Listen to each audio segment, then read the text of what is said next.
What's up, guys? Welcome back to my channel. So I'm here today to talk about part 1 of the Real Housewives of Orange County Season 17 reunion, or Season 17, Episode 17. So be sure to like, comment, subscribe, and let's jump right on into it. So we kick off with a whole reunion set experience.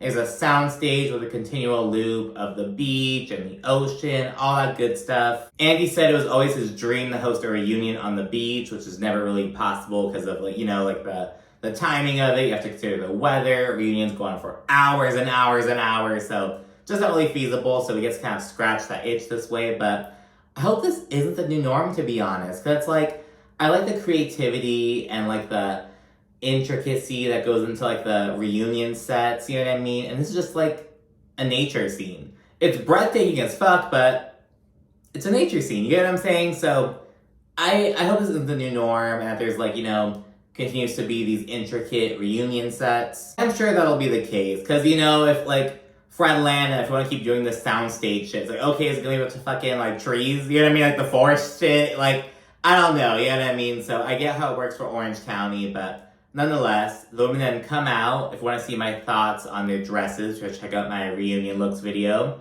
Get the little intros and whatnot. Emily reveals she's dropped 40 pounds thanks to Ozempic. And we get a segment on Miss Tamara Judge's return. We have her whole attitude about it. She's saying, I'm coming with a new different perspective. Complete bullshit. The bitch came with a fucking plan and an agenda. Discusses closing cut and the Shannon drama and reconciliation. A viewer asks why Emily would want to befriend Tamara after all the bullshit. Because remember, earlier in the season, Tamara had everyone fucking dickmatized, basically, except for Gina. Gina was the only one who was she was telling Heather, hey girl, keep an eye out on Tamara, even though she was already showing her ass, in regards to stuff with Taylor and Tamara. No one was seeing her for who she was. And Emily came floating in hey, I think we both had rough backgrounds. Why don't we try connecting on that? So really weird. Emily was just I just wanted to be friends with her, and I feel she didn't really get to know me really well. And you can tell that Tamara doesn't give a fucking shit about Emily. You can just tell. She doesn't care. Emily is a pawn. The focus then shifts to all the shit that Tamara talked about Heather all throughout the season. Tamara admits that she came into the season kind of unsure where she stood with Heather, because Heather and one of her, her podcast co-host or whatever, they were chatting, and the co-host said that, Tamara doesn't have a place on the show, and that really hurt Tamara's feelings. Heather didn't say that, but her co-host did, someone affiliated with her. So she said, and Tamara gets real about it. She's that just really hurt my feelings. And it seems like that was real, Tamara, she's strategic and she cares about her ego, you know what I mean? So it's a little shot at that. But we're gonna get a Jennifer Pedranti segment, talk about her family situation and a drama with Tamara over Ryan. Jen says that she fostered children because she felt so lonely in her marriage. She loved the love that it gave her. And there's one part of me that was okay, well, that's not the reason you fostered children. But then the other side of me was well, there are a lot of people, and I mean a lot of fucking people, fostering children for the wrong reasons, you know what I mean? For nefarious reasons, if you will. So I'm you know what, Jen, it may not have been for the sole purpose of helping out these children, if you will, but she had, it worked out, you know what I mean? So, there's that. And contrary to Tamara's past statement, Gina declares that, Jennifer did not destroy her family by, having an affair. And Tamara admits, no, I shouldn't have said that, I agree with you. And we then learn that Ryan, he was invited to the reunion, but he decided not to show up. He apparently was oh, it's just gonna be a no-win situation, I'm gonna be in the hot seat, and I can't really respond to Tamara without looking like an asshole, oh, this guy confronting this woman, blah, blah, blah. It was kind of so Ryan was the only guy invited to a reunion, no Eddie, no, Travis, I don't know. No, Shannon's not with John. Well, I guess it kind of makes sense. The men's situation in Orange County, the men aren't even in the, it's almost the opposite of New Jersey. In New Jersey, the men are so heavily involved, and it's on Orange County, they're really not, which is kind of how I like the men to be, you know what I mean? But just interesting, oh wow, none of the men were invited except for Ryan, so that was interesting. And he then asks Jen if, she sees a proposal in the near future, and, his ring shopping scene comes up. There's a solo scene with Ryan just trying to find a ring, and Jen says that they discussed marriage a lot. Ryan just waiting on Jen's divorce to be finalized, basically. And while on the subject, Jen reiterates that her affair with Ryan was emotional. But Tamara still doubts it. She says that during a trip to Cabo, that Jen was not on, by the way, Tamara says that Ryan told her and Eddie that, he's having an affair with Jennifer.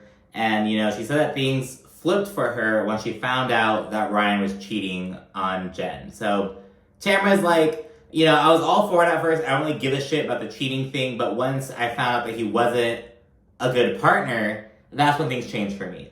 Jen reiterates that, when Ryan had sex with that girl, they were on a break. But Emily and Tamara are like, well, weren't you guys only apart for 2 weeks? Aren't you concerned that he was able to fuck some other bitch, in that short amount of time? He was that quick to, move on? And Jen's like, well, I don't love it, you know what I mean? And, as Tamara and Emily are kind of going in on her, Heather sticks up for Jen, and she's like, why is Jen being attacked for all this?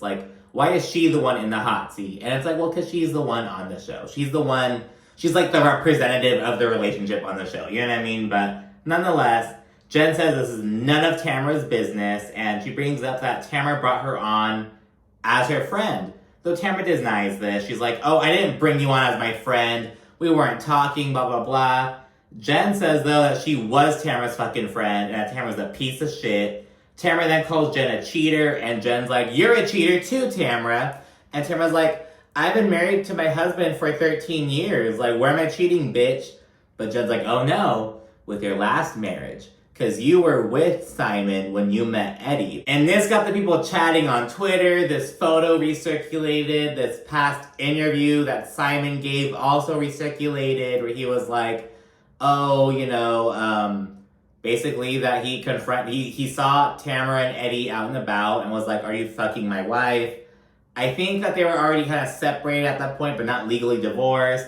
So yeah, going with the housewives kind of string of things, you're a married woman having sex with another man. You're a cheater.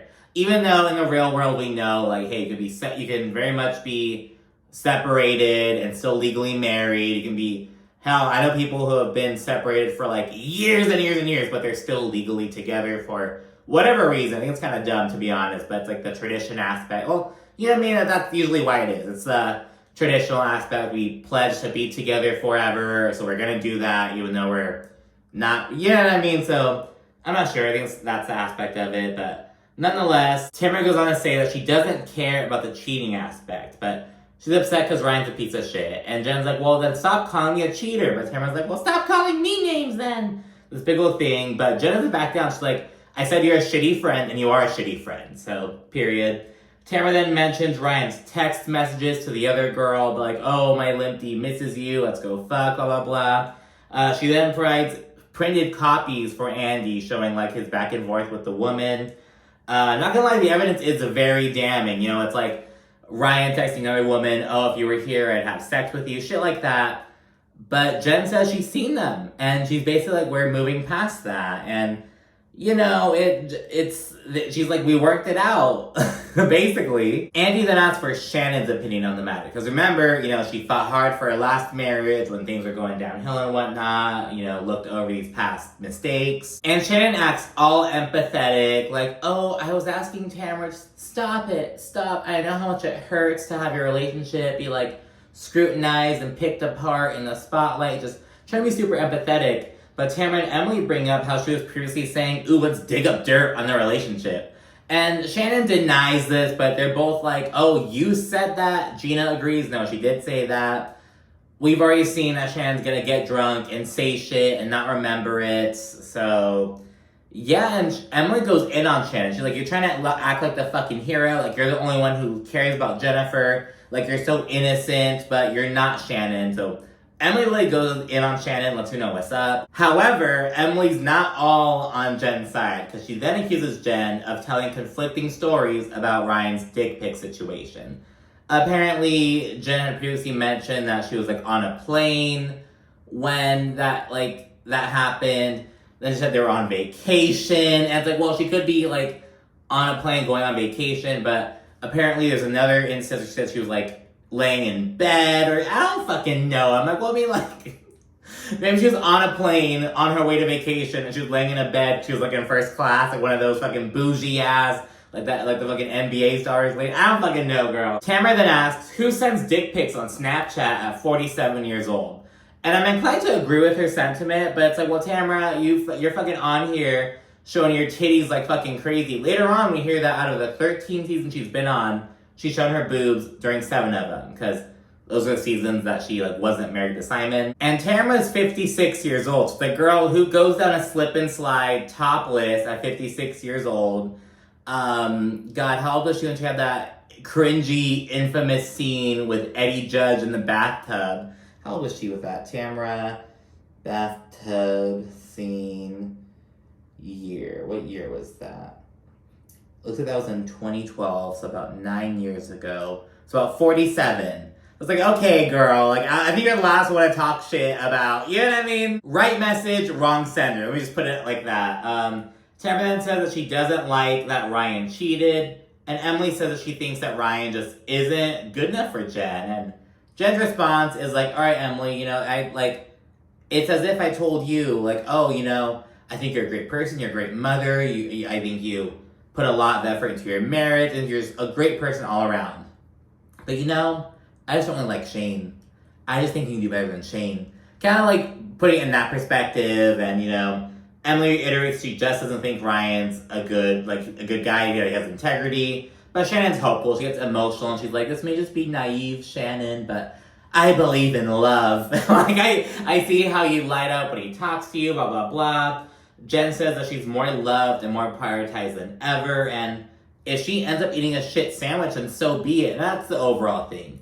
We all have our idea. I think the collective idea about Ryan is the same. We're all like, girl, you know what I mean? But she's all, and you know what? Sometimes people just have to find out on their own. And you can either support them through the process or be like, I'm not dealing with that shit, and back the fuck away. You know what I mean?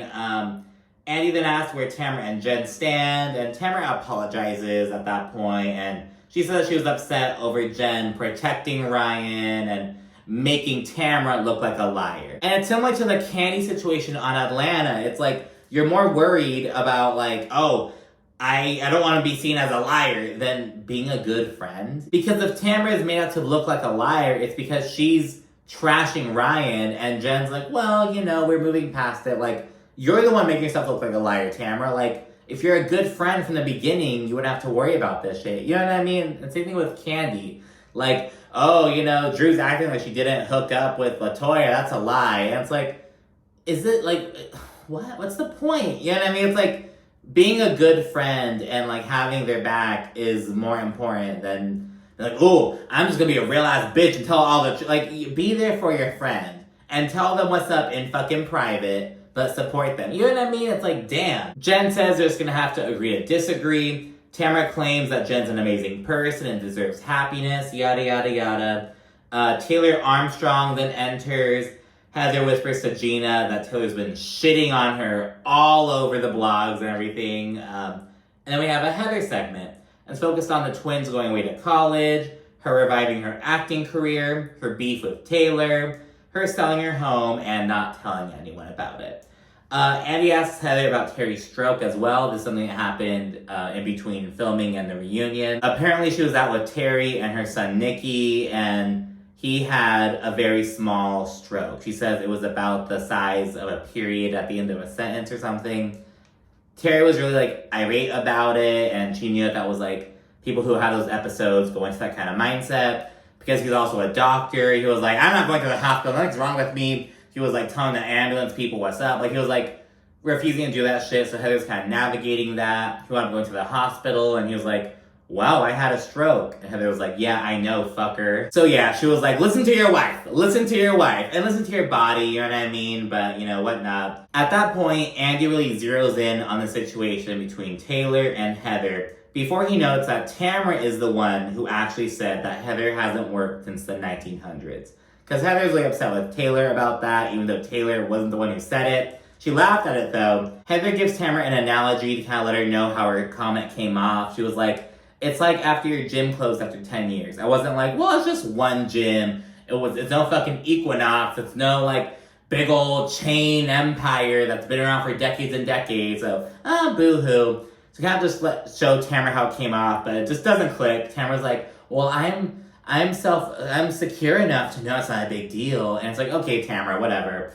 Taylor then jumps in, and she tells Tamara shit for stirring the pot between her and Heather in Montana. And I'm so glad this finally fucking happened, because back in Montana, Taylor told, I don't remember who she told. I think she told Gina. It had to have been Gina, because Gina was the only one, like, being like, yo, what the fuck, Tamara? So I think Taylor told Gina, oh, I'll tell something to Tamara. We never saw it unless production didn't include it, because it was probably so pitiful it was worth missing out on. But we never saw Taylor, like, push back against Tamara.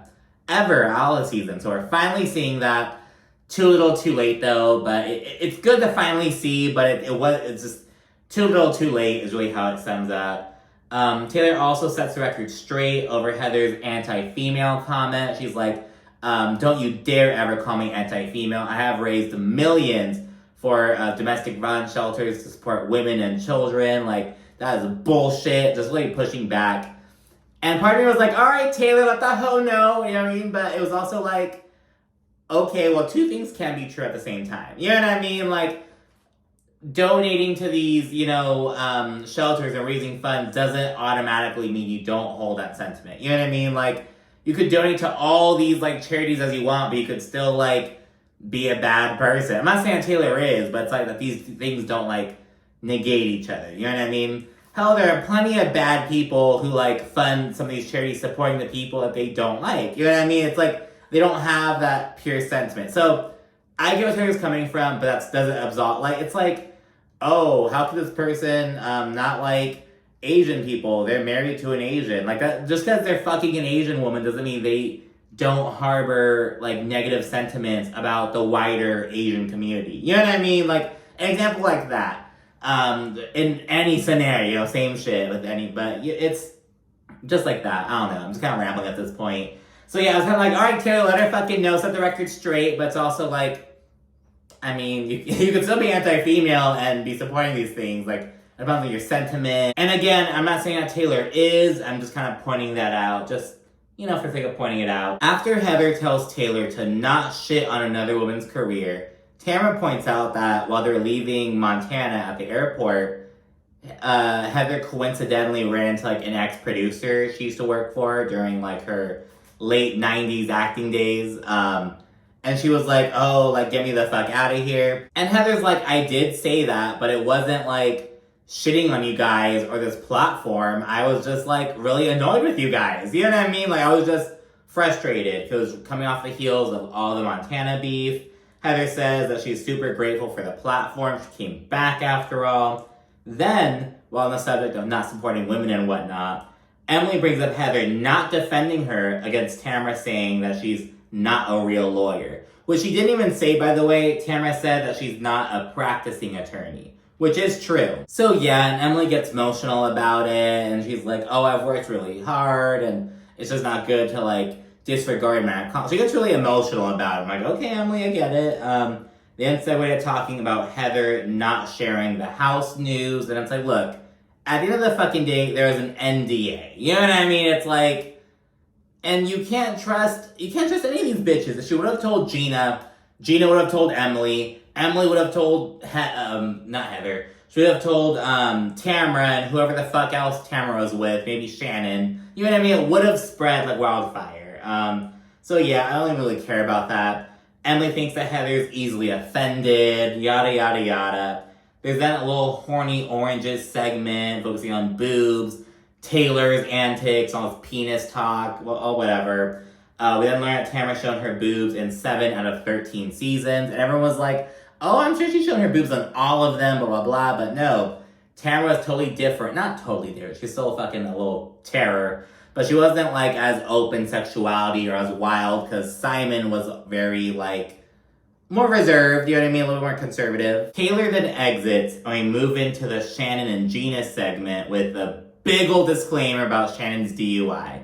And someone on Twitter was like, wow, bravo, did you really need to know this? This is so shady. Did anyone ask? It's like, no, bitch. Yes, we need to know this. Don't go fucking protecting Shannon now, bitch. This bitch needs to be held to the fucking fire. You know what I mean? And thank God that no one was fucking her, and that she and Archie are okay, and that there wasn't too much property damage.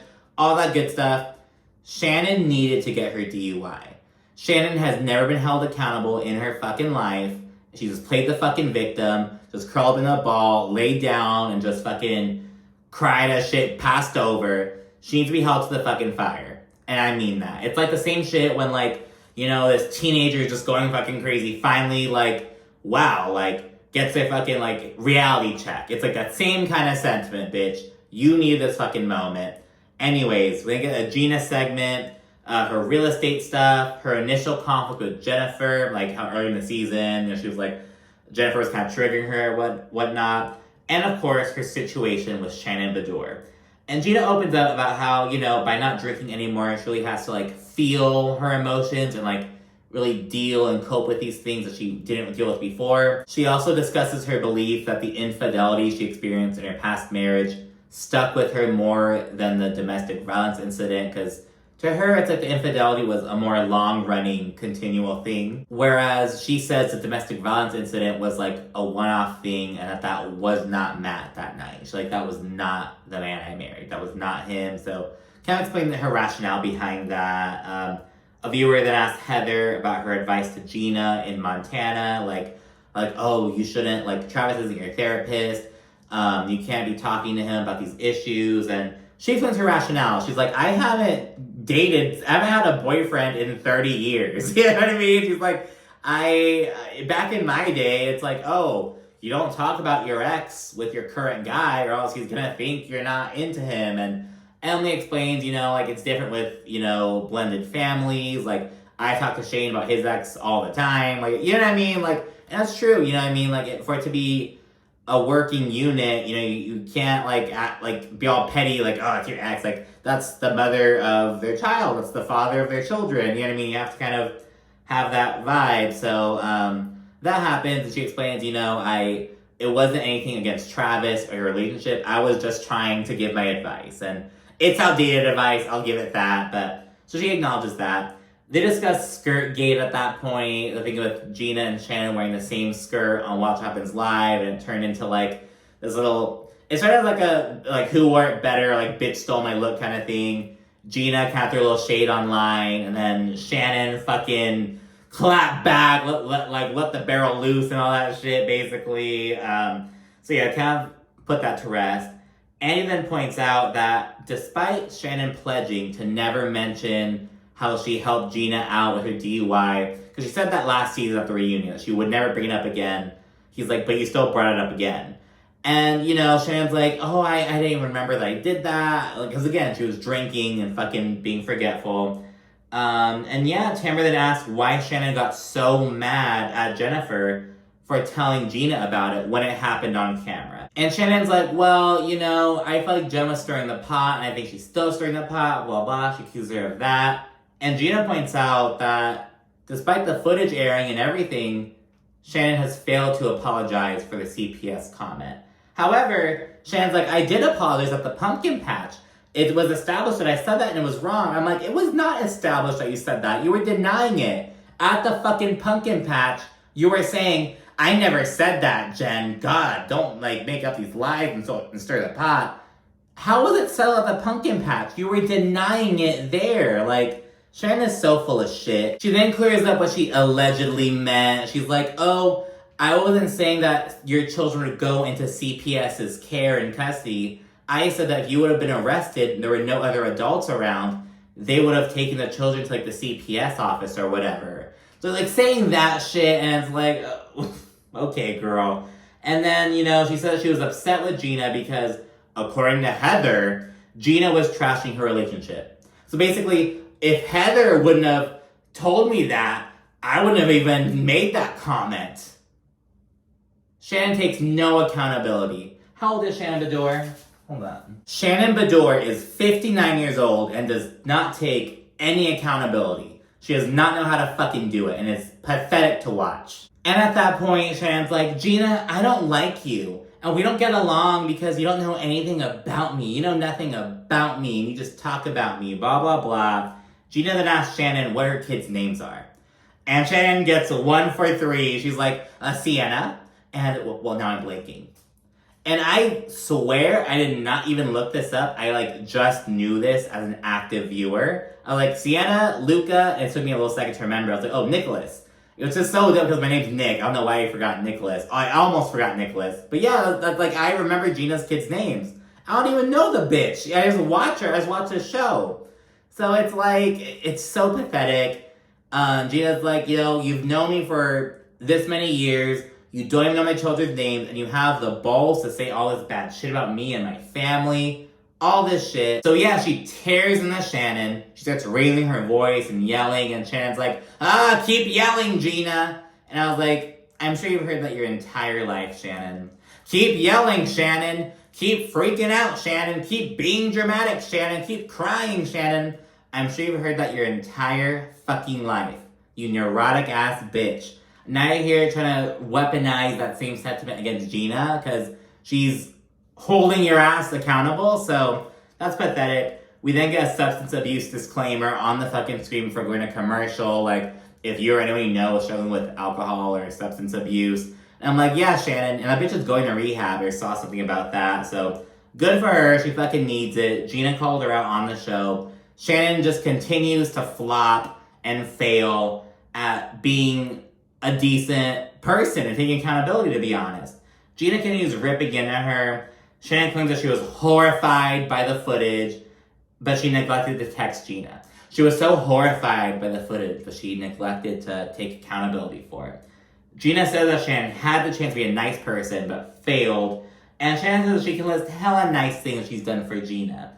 But Gina's like, you did one nice thing for me 3.5 years ago, and you continue to weaponize it against me ever since. And Shannon then proves Gina's point by being like, oh, when you were in between Matt and Travis, I was there for you. I invited you out. I tried to comfort you, blah, blah, blah. Again, weaponizing the supposedly nice shit that she did. And I can't stand that. You know what I mean? It's like when someone offers to drive somewhere and then a bit of conflict, they're like, I'm the one who fucking drove. Shut up. It's like, yo, don't offer to do nice shit if you're just gonna throw it in someone's fucking face. Now, by the same token, you know what I mean? You can't just go be an asshole when someone's, going through these motions and making these efforts, but it's don't volunteer and try to do nice shit and then weaponize it and throw it in someone's face when it's convenient for you. Shannon claims that Gina's demonizing her and making her look like a bad person, but Gina says that Shannon's doing it to herself, and this is just who she really is.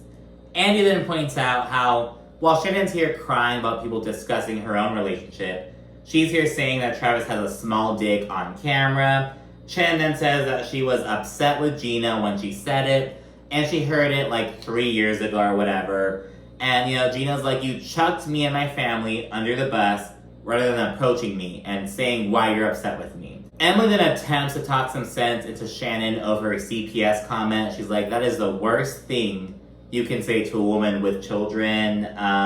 She said that Shannon's being so defensive rather than, owning up to it and apologizing to Gina and, just admitting that you fucked up. And Tamara, she wisely remains silent about this entire thing, which is the smartest move she could have made, because if that bitch would have said anything, against Gina, Twitter would have torn her ass apart. Bringing up her daughter, all that, it would have, Tamara did the smartest thing possible. But she's here nodding in agreement that, no, Shannon, basically, Shannon, you have to, put the weapons down and, admit that you fucked up, basically. So, yeah, Tamara shoved up the whole thing, but she's nodding in agreement that, no, Shannon, you have to take accountability. So, wise Tamara, very wise. At that point, Gina gets emotional and talks about just how damaging Shannon's comment was. She's like, you threw clickbait into the universe. Because of Shannon, there are now all these headlines and sentences of,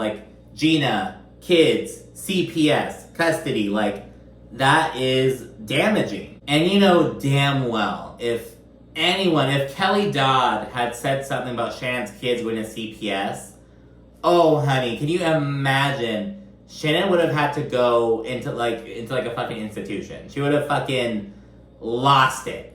But she's here saying the same shit. It's like, I was horrified. I didn't remember. You're a fucking bitch, Shannon Beador. And that's it for this recap. I am just so baffled at Shannon's behavior, to be honest with you. And it's like, so bad. This was a long weekend full of just like all these emotions. I'm taking it all on Shannon, but damn girl, do better. So anyways, that's it for this recap. Sure to like, comment, subscribe, and stay tuned for more. Thanks for watching. Bye.